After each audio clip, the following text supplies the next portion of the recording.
নমস্কার, প্রত্যেককে স্বাগত জানাই। 2024 লোকসভা নির্বাচন শেষ হতে না হতেই 2026 বিধানসভা নির্বাচনের দামামা আমাদের রাজ্যে আজকে থেকে বেজে উঠল। 2026 নির্বাচনে কোন দলের হয়ে কোন কোন ব্যক্তি এবার টিকিট পেতে পারে, একটা গুপ্ত খবর এই মুহূর্তে আমাদের হাতে এসে পৌঁছেছে। 2026 বিধানসভা নির্বাচনে কোন কোন ব্যক্তি কোন কোন এমএলএ এবার টিকিট পাবে না সেই বিষয়গুলো আপনাদের সামনে উপস্থাপন করছি, এবং কোন কোন ব্যক্তি কোন কোন বিধানসভা ক্ষেত্রে টিকিট পেতে পারে সম্পূর্ণ তালিকা, সম্পূর্ণ তথ্য আপনাদের সামনে একেবারে নতুন ভিডিও, চাঞ্চল্যকর ভিডিও এই মুহূর্তে আপনাদের সামনে উপস্থাপন করছি।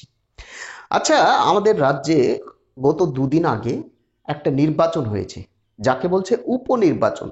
4টি বিধানসভা কেন্দ্রে একটা উপনির্বাচন হয়েছে, অর্থাৎ বাগদা, রানাঘাট দক্ষিণ, রায়গঞ্জ এবং মানিকতলা, এই 4টি বিধানসভা কেন্দ্রে উপনির্বাচন হয়েছে আমাদের রাজ্যে। এই 4টি বিধানসভা কেন্দ্রে কোন দলের প্রার্থী জয়লাভ করতে পারে আপনাদের কি মনে হচ্ছে? বিজেপি খাতা খুলতে পারবে? আমার যারা ভিউয়ার্স রয়েছে তারা কমেন্ট করে জানিয়েছে যে তারা ভোট দিতেই পারেনি, কারণ অবাধে চলেছে ছাপ্পা। মানিকতলা বিধানসভা কেন্দ্রের 9টি বুথে, একেবারে শহর অঞ্চলে 9টি বুথে অবাধে সকাল থেকেই ছাপ্পা চলেছে। অনেক ভিউয়ার্সরা কমেন্ট করে জানাচ্ছে অনেক জায়গায় বুথ রিগিং, ছাপ্পা, নানান অভিযোগ, নানান কারচুপি। এই 4টি বিধানসভা কেন্দ্রের মধ্যে বিজেপি খাতা খুলতে পারবে কি মনে হচ্ছে? আমার যারা ভিউয়ার্স রয়েছে তারা বেশিরভাগই কমেন্ট করে জানিয়েছে যে শুধুমাত্র রায়গঞ্জ বিধানসভা কেন্দ্রে বিজেপির প্রার্থী জয়লাভ করতে পারে, সম্ভাব্য করতে পারে, এবং বাকি 3টি বিধানসভা কেন্দ্রে টিএমসির প্রার্থী জয়লাভ করবে। এনিহাউ, যেভাবে হোক, স্বচ্ছভাবে হোক বা অন্য উপায় অবলম্বন করে হোক, এই 4টি বিধানসভা কেন্দ্রের মধ্যে বেশিরভাগ বিধানসভা কেন্দ্রে টিএমসির প্রার্থী জয়লাভ করবে। এনিহাউ, যেভাবে হোক। তো যাই হোক, 2024 লোকসভা নির্বাচনে আমাদের রাজ্যে পিকের কোনো ভূমিকা ছিল না। প্রত্যেকেই জানেন যে পিকের কোনো ভূমিকা ছিল না। যেভাবে 2021 সালে বিধানসভা নির্বাচনে পিকের একটা মুখ্য ভূমিকা ছিল, 2024 লোকসভা নির্বাচনে পিকের কোনো ভূমিকা ছিল না, আপনারা প্রত্যেকেই জানেন। কিন্তু যারা বুঝতে পারছেন যে পিকের ভূমিকা ছিল না, তারা ভুল বুঝেছেন। কেন ভুল? দেখুন, পিকে একটা সাইকোলজিক্যাল গেম খেলেছিল। কি সাইকোলজিক্যাল গেম? বড় বড় মিডিয়ায় গিয়ে তিনি বলেছিলেন যে আমাদের রাজ্যে অর্থাৎ পশ্চিমবঙ্গে বিজেপি এবার প্রথম স্থানে থাকবে, অর্থাৎ টিএমসির তুলনায় বিজেপি বেশি আসন পাবে। এই ভেবে বিজেপির যে সমস্ত কার্যকর্তারা ছিলেন তারা কিন্তু বুথে বুথে আগের তুলনায় সেই মতো আর পরিশ্রম করেনি, অর্থাৎ ভোটারদের বাড়ি গিয়ে যে বোঝানো, সেই বিষয়টা তারা করেনি। কারণ তারা বুঝে গেছে যে পিকে বলছে মানে একেবারে ঠিকঠাক বলছে, তার তথ্য ভুল হয় না। ফলত বিজেপির কার্যকর্তারা, বুথ লেভেলের কার্যকর্তারা, তারা কিন্তু ভোটারদের বাড়ি গিয়ে আগের তুলনায় সেই বিষয়গুলো ভোটারদের সামনে তুলে ধরেনি, যে আমাদের রাজ্যে চুরি, দুর্নীতি, এগেরা ব্যাগেরা, বা আপনারা বিজেপিকে ভোট দেবেন, টিএমসিকে কেন ভোট দিবেন না, যেভাবে বোঝায় ভোটারদের, সেই কার্যকলাপ আর কিন্তু তারা বাড়ি বাড়ি গিয়ে করেনি। কারণ তারা বিশ্বাস করে নিয়েছে যে পিকে বলে দিয়েছে মানে আমাদের রাজ্যে বিজেপি মোটামুটি 25 থেকে 26টি আসন পাবে, কোনো টেনশন নেই, বিনা পরিশ্রমে আমরা রাম মন্দিরকে দেখিয়ে বেরিয়ে যাব।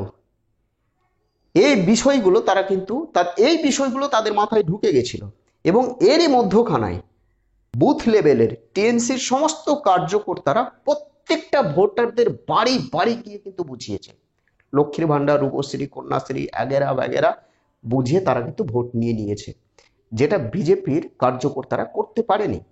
কারণ তারা ভাবছে যে হিন্দু জনসংখ্যা বেশি রয়েছে আমাদের রাজ্যে, রাম মন্দির নির্মাণ হয়েছে, 370 সরে গেছে, মোদি আছে, অমিত শাহ আছে, বোঝাবার কোনো দরকার নেই, হিন্দুরা জেগে গেছে।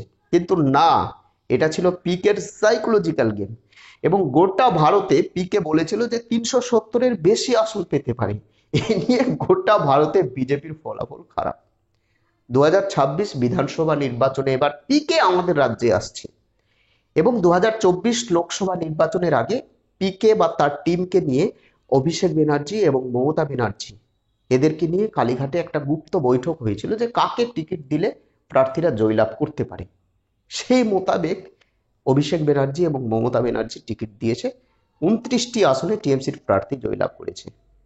এবার 2026 সালে পিকে আমাদের রাজ্যে আসছে, দেখা যাক তার নতুন কি প্ল্যান থাকে। দেখুন, যেটা গুপ্তভাবে আমি জানতে পারলাম যে যারা দুর্নীতির সঙ্গে জড়িত, টিএমসির ক্ষেত্রে বলছি, যারা বিভিন্ন দুর্নীতির সঙ্গে জড়িত, চুরি, দুর্নীতি, ঘুষ নেওয়া, এদেরকে টিকিট দেবে না, যেটা এই মুহূর্তে সূত্র মারফত জানতে পারলাম। এবং যে সমস্ত বিধানসভা ক্ষেত্রে টিএমসি জিততে পারেনি, যেমন মালদহ উত্তর লোকসভা কেন্দ্রে রতুয়া, হরিশ্চন্দ্রপুর, গাজল, আরো অনেক বিধানসভা কেন্দ্র রয়েছে। 7টি বিধানসভা কেন্দ্রে বেশিরভাগ ক্ষেত্রে টিএমসির বর্তমান প্রার্থী টিকিট নাও পেতে পারে, অর্থাৎ যারা জয়লাভ করে রয়েছে যে সমস্ত এমএলএ, তারা নাও টিকিট পেতে পারে, কারণ তারা ঠিকঠাকভাবে ফিল্ড ওয়ার্ক করেনি বা তারা নাকি ভোটে জেতার পর পাবলিকের সেবা করে না।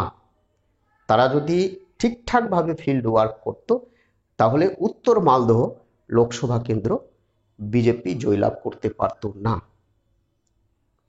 যে সমস্ত বিধানসভা কেন্দ্রে টিএমসির এমএলএ থাকা সত্ত্বেও সেখানে বিজেপির প্রার্থী বেশি ভোট পেয়েছে, সেই সমস্ত বিধানসভা কেন্দ্রে টিএমসির বর্তমান প্রার্থীর টিকিট নাও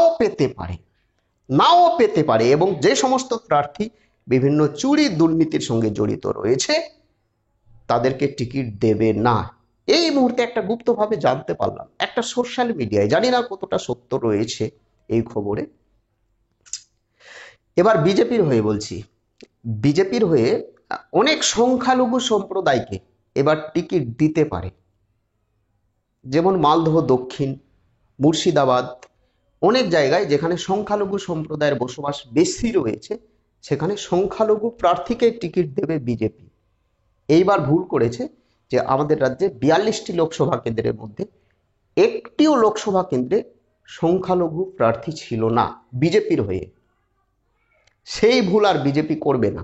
অর্থাৎ যে সমস্ত অঞ্চলে সংখ্যালঘু সম্প্রদায়ের ভোট বেশি রয়েছে সেই সমস্ত অঞ্চলে, সেই সমস্ত বিধানসভা কেন্দ্রে এবার সংখ্যালঘু প্রার্থী টিকিট পাবে, এমনটা কিন্তু গুপ্তভাবে জানতে পারলাম।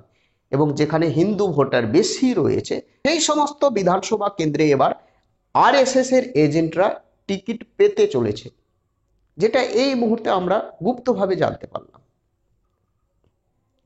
বাম কংগ্রেসের হয়ে সেই পুরাতন প্রার্থী যারা দলের হয়ে কাজ করছে তারাই কিন্তু টিকিট পাবে, নতুন কোনো প্রার্থীকে টিকিট দেবে না। এই হচ্ছে 3 দলের, অর্থাৎ বাম কংগ্রেস, ভারতীয় জনতা পার্টি এবং টিএমসির একটা পরিকল্পনা।